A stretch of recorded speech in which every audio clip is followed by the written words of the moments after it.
Happy new year. لاکھوں مسلمان نوجوان تیاری کر رہے ہوں گے.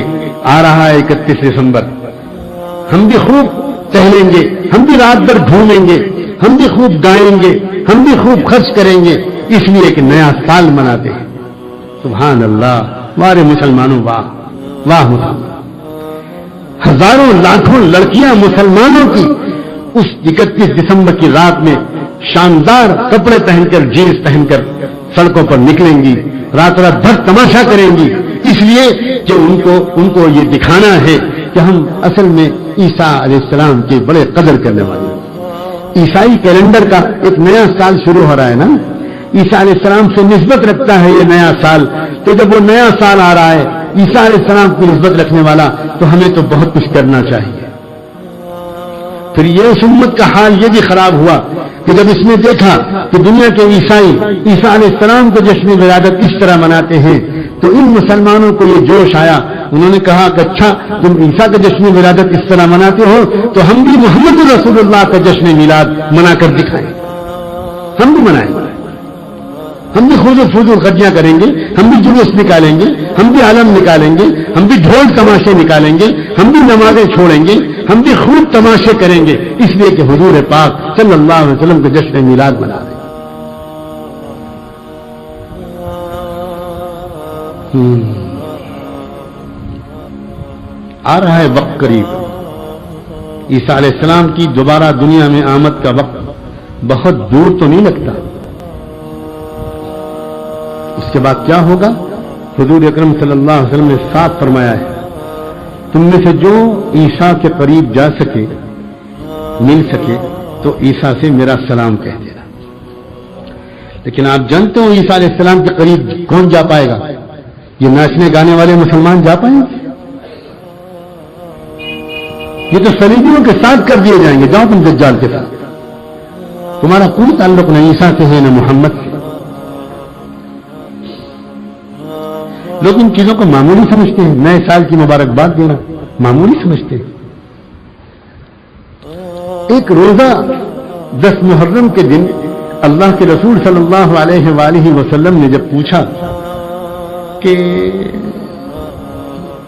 تم یہودی لوگ 10 محرم کا روزہ کیوں رکھتے ہو, تو انہوں نے کہا کہ اصل میں ہمارے نبی موسیٰ کو جو فتح ملی تھی فرعون پر, تو وہ 10 محرم کے دن ہی میں ملی تھی, تو ہم لوگ اس کی یاد مناتے ہیں. تو حضور نے فوراً فرمایا کہ موسیٰ علیہ السلام کو کوئی نعمت ملی ہو تو اس پر شکر منانے کا تو ہمارا حق تم سے زیادہ ہے, اس لیے ہم بھی اگلے سال روزہ رکھیں گے. ہاں ایک کام کریں گے, ہم ایک روزہ اس کے ساتھ ملا دیا کریں گے تاکہ تمہارے عمل سے مشابہت نہ ہو جائے. پتہ چلا اللہ کے رسول نے ایک بات یہ سکھائی ہے کہ نیک اعمال بھی اس طرح کرنا کہ اس میں بھی غیروں کے ساتھ مشابہت نہ ہو جائے, گمراہ لوگوں کے ساتھ مشابہت نہ ہو جائے. جس نبی نے اپنی امت کو نیک اعمال کے ساتھ مشابہت اختیار کرنے سے منع کیا ہے, وہ امت ناچ گانے میں بھی اپنے نبی اپنے دشمنوں کے ساتھ مشابہت اختیار کر رہی ہے. یہ SMS بھیجنا, یہ نئے سال کی مبارکباد دینا, یہ کارڈ دینا, یہ تبادلہ کرنا, یہ ہائی ہلو کرنا, یہ اس طرح کی تقریبات کرنا, یہ کیک کاٹنا, یہ اس رات کو تفریحات میں گزارنا, یہ سب کا سب کفر میں شرکت ہے اور کفر سے مشابہت ہے. یہ اس سے کم نہیں ہے. آج کی اس مجلس میں اللہ تعالی ہمیں چند نعمتیں عطا فرما دے. پہلی بات, ہمارے دل کو ایک شدید گہرا تعلق ہو جائے عیسیٰ علیہ السلام سے, سارے نبیوں سے اور اپنے محمد مصطفیٰ صلی اللہ علیہ وآلہ وسلم سے بھی, اور عیسیٰ علیہ السلام سب سے تعلق ہو جائے. حضرت مریم سے ہمارا تعلق ہو, حضرت مریم کی محبت اور عقیدت ہمارے دل میں ہو, اور ہم اپنی بچیوں کی جب تربیت دیں, اپنی بچیوں کو پالیں پڑھائیں, تو کوشش کریں کہ حضرت مریم کی ادائیں اپنی بچیوں کے اندر اتاریں, کسی طرح سمجھا بجھا کر بھی اتاریں, دعائیں مانگ کر بھی اتاریں. ایسے ہی جگہ پر ان کو تعلیم حاصل کرنے کے لیے بھیجیں جہاں ان کو بے حیائی اور بے پردگی نہ سکھائی جائے, بلکہ مریم والی پاک دامنی سکھائی جائے.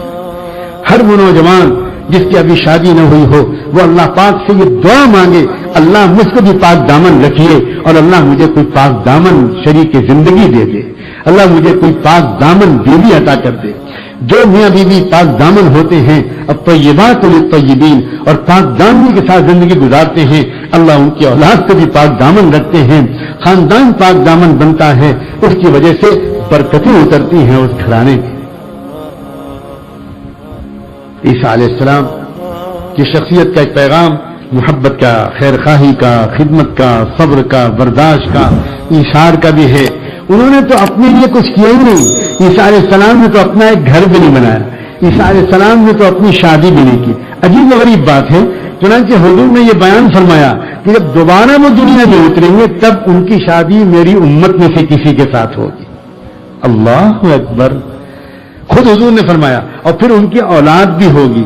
اور پھر ایک آخری بات اور سنو، حضور پاک صلی اللہ علیہ وسلم نے خود فرمایا ہے کہ عیسیٰ علیہ السلام جب دنیا میں دوبارہ آئیں گے تو اس کے بعد 40 سال رہیں گے اور 40 سال کے بعد ان کا انتقال ہوگا اور وہ میری قبر کے پاس مدینہ منورہ میں دفن ہوں گے۔